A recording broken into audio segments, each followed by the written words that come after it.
Welcome to Not the 9 to 5, the podcast for freelancers by freelancers. Whether you're a seasoned pro or just starting out, join us as we share insights, tips and stories to help you thrive in the world of independent work.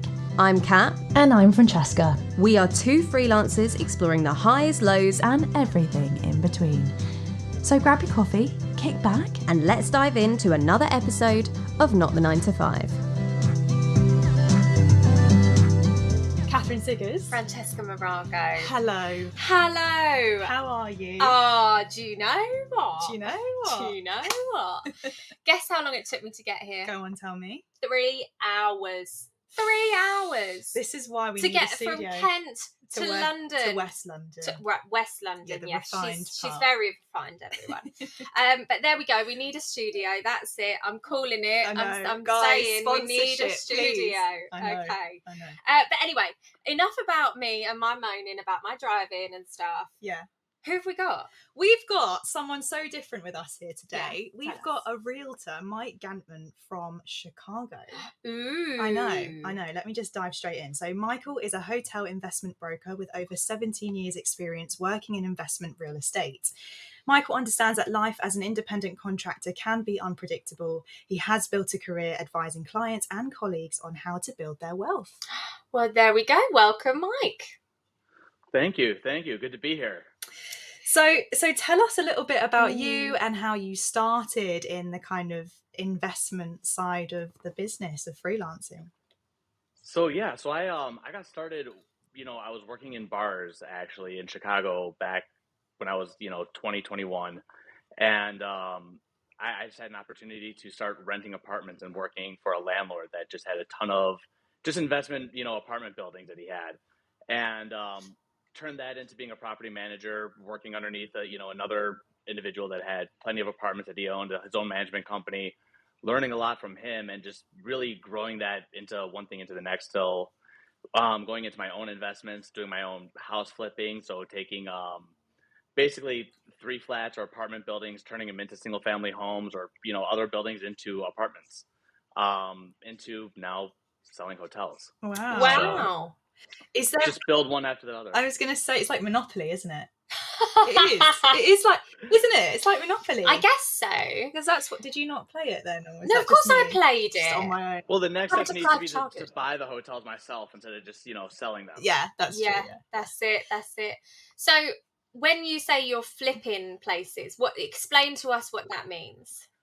So when I was doing that, it was you buy either a house or a 3 flat, or a 3 flat just basically it's 3 apartments that are on top of each other in a building, and turning those into a new home basically, and then selling it. So it's doing the construction work, buying it at a good price, having the knowledge of being able to actually do the construction, do the renovations yourself, and then bringing it back to market, selling to someone that needs a home, that wants a turnkey home, that doesn't have the means to, or the ability to say, hey, I'm going to take 10 months out of my life to live in a construction zone and do it myself. Yeah. So there's no clear cut way in kind of doing that, because you said you were so young when you started the process. Like, how did you buy the first investment? How did that work? It was years of working and saving was part of it, but also building up my career and building up the credibility that I had, and then people understanding that when I brought them a deal, it was going to make some sort of money, because I had a track record of doing that from before. And it was just, getting into, I didn't initially set into getting into real estate. That wasn't my initial. I wanted to own bars and nightclubs. I was in that industry. I loved it. That's what I wanted to do. And it slowly turned into what it has been today, which has been, investment real estate. Wow. Right. Mm-hmm. And can you explain to us then, what is a hotel investment broker? So, it's selling and helping people buy and sell hotels as an investment. So investors come in. Most hotels are privately or individually owned. The brands a lot of times are franchises, and they work with, individual private owners. And they trade just like any other, asset does, whether it's a apartment building or an office building, strip malls, strip centers, malls, whatever it is. Hotels trade the same way, and running it and basically doing the sales as an investment process. Whereas, residential homes, there is investment in that, but you're buying that to make that your home. You're not buying that as necessarily to make money off of that. Mm-hmm. Whereas a hotel, though, the reason that you're buying that hotel is solely so you can make money off that. It's a strict investment, and that's where you're going to it. And how do you know what's a good kind of investment for people to invest in, basically? Like, how do you know that that hotel could be really good if, for this person or whatever? How do you find that?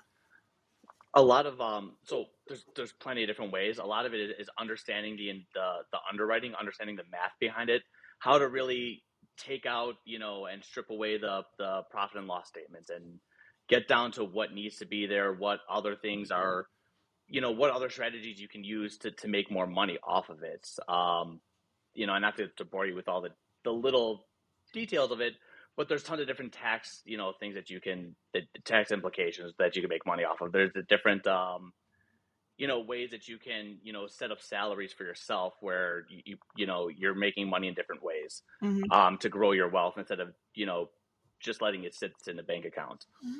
So, doing different analysis and then understanding the market and being, so active in the market. I'm making, I'm talking to 200 plus, hotel owners every single week. And just being on the phone with them and getting a sense of what they're looking for, what the kind of returns they want, understanding what's going on in the stock market and where you can get money in other assets, as opposed to, and what you're willing to do. A hotel, for instance, is not just you're going to buy this property, you're going to put a management company in and walk away and just collect money. There's work that goes involved with actually owning a hotel. Whereas if you sit there and say, hey, I have a great job as a lawyer, as a doctor, as an actress, as whatever it may be, I'm going to do that. And I have extra money. I want to put that away into an investment, and I want to have a management company take care of it. I don't really want to have to think about it. Hotels aren't the right way for you to go. Maybe look at, a retail center where you have, commercial clients that are literally taking, if something breaks, it's on them to fix, not on you. Maybe it's, getting an apartment building where, there's a little bit of management fees, but not much that you have to do for that. You just kind of sit back. So cool. There you go. There's so much involved. It is. I'm like sitting like, what? Oh my God, it's a whole different playing field that we're not used to. No, so not at all. You're like educating us on how that Definitely, works, because we are so not knowledgeable in about that at all. Yeah, we're knowledgeable, but not about that. Yeah. It's a very different industry, and that's a lot of where I talk to people that have been in my industry, and that some of the newer guys that come through, and I always tell them a couple things. First of all, don't try to be an expert in something that you're not. You guys know this aspect of it. If you don't know something, tell people that you don't know, and you'll get the answer for them. Learn from that, and so you can actually then make and know what you're talking about. The other thing is always plan for the future. Don't make this be the sole end all be it. Plan for, have your long-term goal. And because especially when you're doing something that's, whether it's freelance or, we call it, here for us, it's an independent contractor where we're our own bosses. You have to have your own long-term goal, and everything that you do has to work towards getting to that goal. If, even if it's, working at a restaurant, well, what are you going to do at that restaurant to hone in on some sort of skills that's actually going to propel you towards your goal further, even if it has nothing to do with your goal? What am I going to do? Am I going to learn how to talk to people better? Am I going to learn how to provide better care for people? Or, hey, look, it's a great restaurant where there's people that are going to go into my industry. It's a great way for me to network. Yeah, definitely. It sounds like it's been quite plain sailing for you, but have you had any struggles along the way? Oh yeah. I mean, there always seems to be, there's always struggles. I mean, it's unpredictable. You never know what could happen. I mean, interest rate, here in the US, we've had interest rates that have, rapidly climbed. Back in 2008, I got into real estate in 2007. So literally right before the market crash here. And then you had, that whole kind of crash happen where there was nobody buying real estate. There was tons of distressed properties.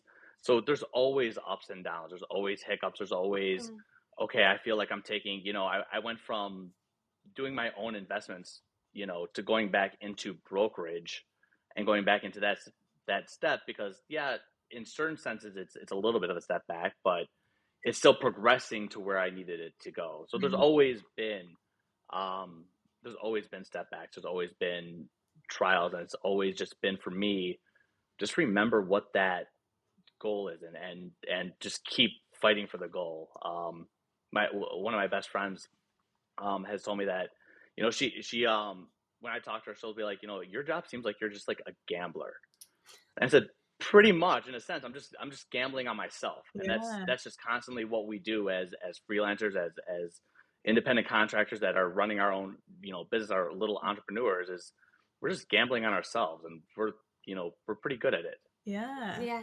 And you said before that you kind of had like some savings behind you before you went into this career. Mm-hmm. Like how did that work? So what did you do before? What was your process? Well, before I got into this hotel investment, so I just started doing this back in 2021. Before that, I was doing my own investments and working on my own sort of, like I said, doing a lot of the house flipping, whether redeveloping houses or residential properties. I was also investing in different businesses, helping fix up a lot of the management structuring, a lot of the sales aspect of it to help get them back on track to start making more money. But was it easy to get mortgages for that? Because like as freelancers, it's so impossible here in the UK to get a mortgage as a freelancer. So how did it work for you then when you said you started to flip properties? How did you get the capital? So it is a little bit easier. It is a little bit easier to get capital, to get loans for that, because it's attached to real property. So I'm making an invest. Yeah, first of all, it was, from working before that in real estate as a real estate agent. Right. So you had the knowledge then. Got you. Of what you needed to do. So, right. Yeah, and I had some savings backed up by then from being in real estate, then getting into the flips, and then also raising money. So being able to go to other people and say, hey, look, this is a good deal. Let's get some money together, and let's, I got this much money. You put in this much money. You put in this much money, and together we can get a loan to do this. Yeah. Such a risk. That is a risk, with especially so with other people. Yeah. It is. There's no doubt about that. You do absolutely have to know what you're doing. But I mean, by that point, I had already been in my career close to 10 years. So it had been, I had been established a career at that point in real estate. So knew what I was talking about, knew a lot of the people, had worked with a lot of the people before. Definitely weren't the riskiest of investments that are out there, but definitely there is some risk. There's no doubt about that. Yeah, but I guess if you don't risk, then there's no gain. There's no reward. Yeah. Yeah. There's no reward without the risk. And I mean, that's what we do this for, right? Is to be like, masters of our own destiny and be able to do what we want. I love this lifestyle. I don't know if I can, could work in an office 9 to 5 every single day. I need a change of scenery. I need a change of pace. I need new challenges that arise daily. Sometimes, I'll hop on a train. My business partner will come pick me up. We'll go. We don't know if we're going to be gone for the day, for 2 days, for 3 days. We just, go to where it needs to be done. And I thrive under those conditions. So, I love that. In the winter times, I don't like the cold. So in the winter times, I get to travel. I worked in the bar industry for so long. So I try to do a new place for New Year's every year. So I take extended trips. I was in Australia. I'm going to India this year. I love the ability that I can just do that. And I can work from wherever. I have access to internet and phone. And you can't do that if you're just working for someone else. If you're just, working that basic 9 to 5, and without that risk, I would never get to do those kind of things. Yeah. Are we in sync? I think all the time. Oh my gosh. When you guys will look back too, you guys will see like your smiles are like the same. You guys smile at the same time. You guys even like everything was So do you feel like you had to like innovate or change the way you approached your career due to sort of the economic changes that were happening? Like, have you ever felt like, oh, I can't do this job right now? Yeah, and like COVID, like that's a what big one. happened That must have been there? a big one. You definitely have to re-strategize, but it's not that you can't. I've never felt that I can't do it. Yeah. There's definitely been I mean, the amount of times I've re-strategized what I'm doing with my life is astronomical. And I mean, I feel like I do it every so many years. But I think it's good to do too. You always have to constantly be repositioning. And that's with, I've seen that with any sort of industry.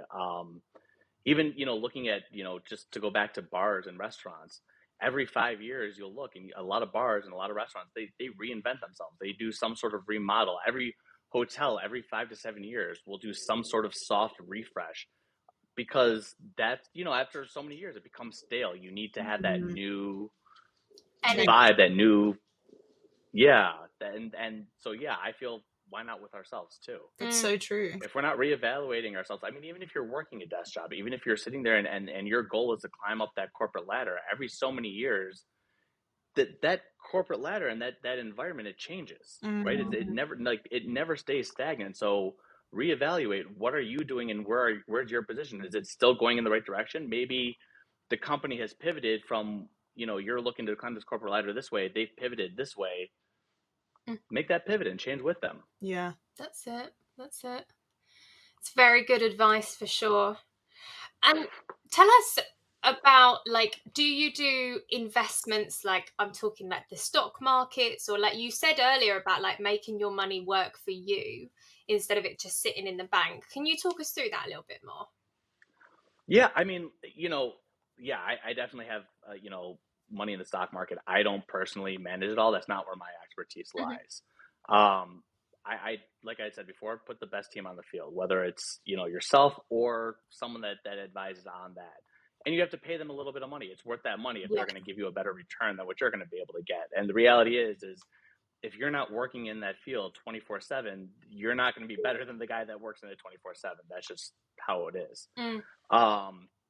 So I have it in there, but the biggest thing in terms of investing and a lot of what I advise is in real estate and making it work for you within real estate.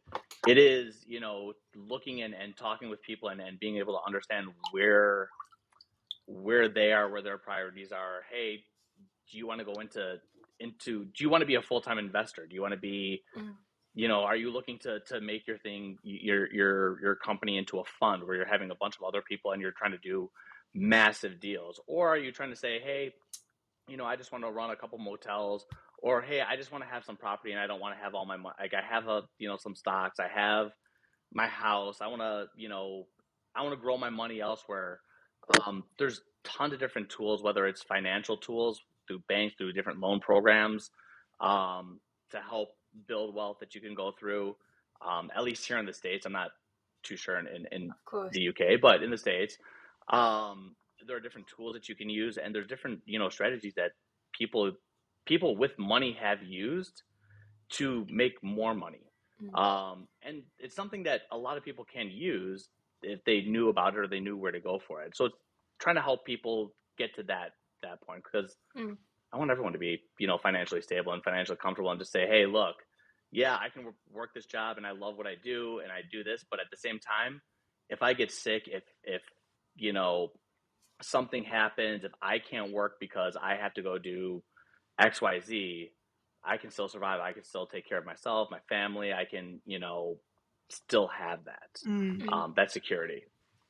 And what advice would you give to people starting out in, like, wanting to start in real estate and sort of buy properties and flip them? Like, what advice would you give them in doing that? The biggest thing is, first of all, work hard. It's a lot of hard work. It's a lot of instability. You're probably, unless you have someone that's able to support you and back you, whether it be a spouse, significant other, or parents or family, you probably won't make money, or that much money. So you're going to be working multiple different jobs. I remember when I first started in real estate, I mean, literally it was just to make some extra cash. I was working in bars part-time. I was party planning with doing like weddings and bar and bat mitzvahs and corporate events. And I was working at a Starbucks. I was doing so many different jobs. I was hosting parties and doing promotions for different nightclubs. I mean, I was never sleeping. I was up all the time. I was just on the go, go. And that's how I was able to survive while I was really not making much money, but building the connections and getting the knowledge in real estate, because you're never going to get that knowledge in college. Like there's real estate courses where you'll learn certain things, and I'm not saying it's bad, but you're never going to get the individualized market knowledge that you need just in a classroom. You need to be actually out in the field doing it, and it takes time to build that up. It takes time to build up the clients. And so, just know that's, unless you have someone doing it, that's where it's going to be. You're going to hear no. You're going to be yelled at a lot more than you're going to be, welcomed in and given facts. People will hang up on you more. If you don't like cold calls, don't get into real estate. You're going to make a ton of cold calls. People are going to call you all sorts of names and all sorts of things, but you just let it roll off and you move on to the next and keep going. Yeah. I guess the self-perseverance and like the confidence, because you exude so much confidence when you talk about your job, and I think that's really admirable. I think everyone should be confident in the work that they do. I know you can have those moments of like doubt, instability and doubt, and you're like, why am I not in Hollywood? Like, why? I mean, obviously every day of my life, like, this is what I'm asking my life. Yeah, that's we are. I ask that same thing too all the time. Exactly. Like, how are these two not in Hollywood? Like, what is going on? Exactly. Like the red carpet's there. It's just waiting. It's just for waiting. us. Yeah. Like, it's Gotcha. So yeah, I feel like it's good that you, in the conversations that we just had, that you've always had that, maintain that confidence in yourself, that that this is what you wanted to do. Yeah, I can't say that I've always maintained that confidence. It's always what I've wanted to do. Like that. Yeah. But it's you know what? It's been a lot of fake it till you make it. Yeah. I mean, act as if, and quite frankly, it's still, I don't think that ever changes. Yeah. As I've gotten older, as different milestones have happened, as I've seen friends have kids and have their kids go through different milestones and look back and say, wow, our parents really had no idea what they were doing.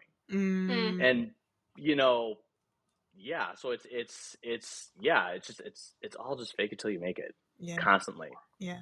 I guess it's having the confidence to do that, though, to fake it till you make it. You might not be confident in yourself, but you have to be confident to fake it, right? Yeah. I totally get that, though. There's so many times, and I don't know about you, but there's so many times when I'm like, I don't think I should be giving advice on this, but here we go.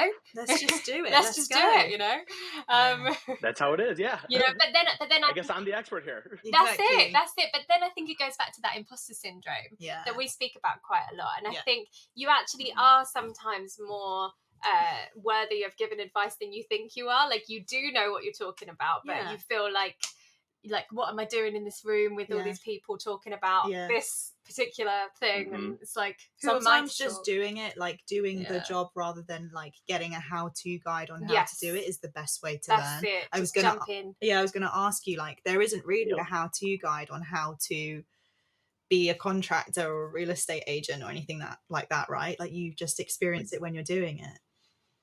Pretty much. That's all it is. Just go for it and do it. And imposter syndrome never goes away. It's just a fact of I think it's a testament to you doing the right things. You should feel, we always talk about, you should feel uncomfortable, right? Like, stay in the uncomfortable, live in that uncomfortable feeling and all that. And that's just an extension of what imposter syndrome is, right? It's just that, do I really belong here? And that's just, for me, a validation. And then, I revel in the times where I get the validation. It doesn't happen often, but every once in a while, you have that one person that, I mean, for me, that, that you look up to within the industry, that you think, wow, that guy is smart. That person knows what they're doing. That person gets it. And then they give you a compliment of some sort, or they're looking for your advice on a certain matter within the field. And that, I try to take that in and say, okay, that's the validation I need to say, okay, this is the right thing. I guess, again, over time, after that happening, after a year, after, so many times, that's where the confidence and it's become easier to stay in that imposter syndrome than when I was first starting off and just wanted to run and hide and say, forget it. Let's go back to the bar and party. Let's go back and, just hang out and not deal with this. Yeah. Yeah. Would you ever think about going to buy some bars and clubs, like, as a different venture?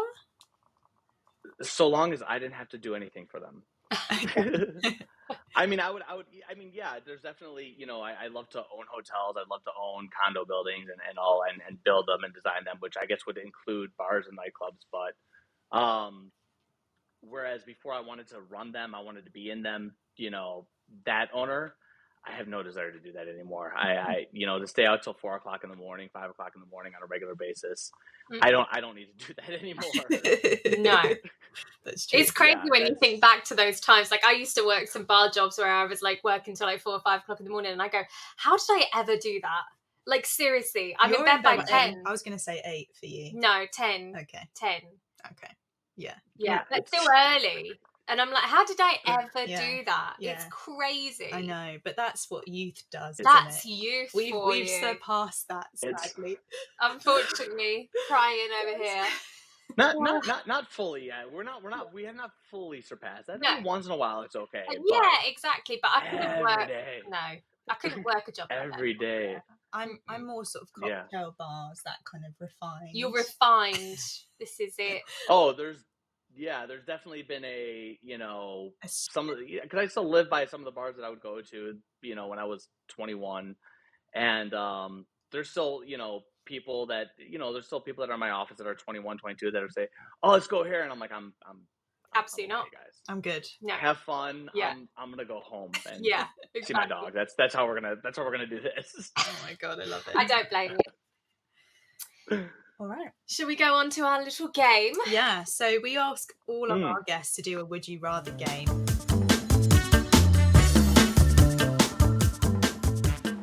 Would you rather live on a peaceful tropical island or a bustling big city? Could it be a bustling big city on a tropical island? No. Oh, well, actually, that's quite clever, isn't it? Because you can't have a peaceful tropical island. Yeah, but and a big bustling he city. said it would have a city on the island. So that's like us. Because we're an island and we've got cities. How mad is that? Yeah, but it's not peaceful. No, it's not peaceful. So, both? So, big city then. City? Big city. Okay. Big city. Which preferably warm, though. Yeah, obviously. Oh, yeah, obviously. Yeah, absolutely. Would you rather have to start a new job every year until you retire, or have only one job for your entire career? Start a new job every year. Would you rather spend your money travelling the world but have few personal possessions, or have a really amazing house but never leave your hometown? I feel like I know this answer. Travel everywhere. Yeah. And have nothing. Would you rather have to wear all black every day for the rest of your life, or have to mix every colour of the rainbow into your outfit every day? Oh, all black every day. I'm so bad with fashion. I mean, I would love to wear a lot more color, but I would definitely need someone to pick that up for me and not do that myself. Okay. Yeah. Let's go with this black then, isn't it? You're winning on this podcast. Yeah, I know. We need to tally this up. We should tally it up. We should video it. Would you rather be able to talk with animals or speak every language? Oh. Well, if you spoke every language, wouldn't that include animal languages? Not so clever. No. I mean, every human language. Maybe that's how we've got to word that question. Yeah. No one's asked the question back, to be fair. I'd rather talk to every animal. Yeah. Fair enough. Yeah. Would you rather always be 1 hour late or 1 hour early to everything?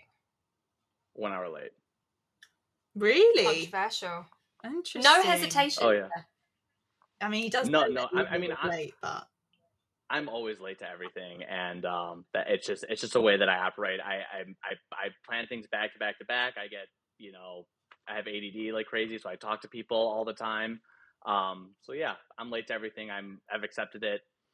Love that. Would you rather be covered head to toe, neck to toe? We need to change that. Neck to toe in tattoos, or have one big face tattoo? Neck to head in tattoos. Okay. Would you rather have to speak in rhyme or riddle for the rest of your life? Rhyme. Yeah.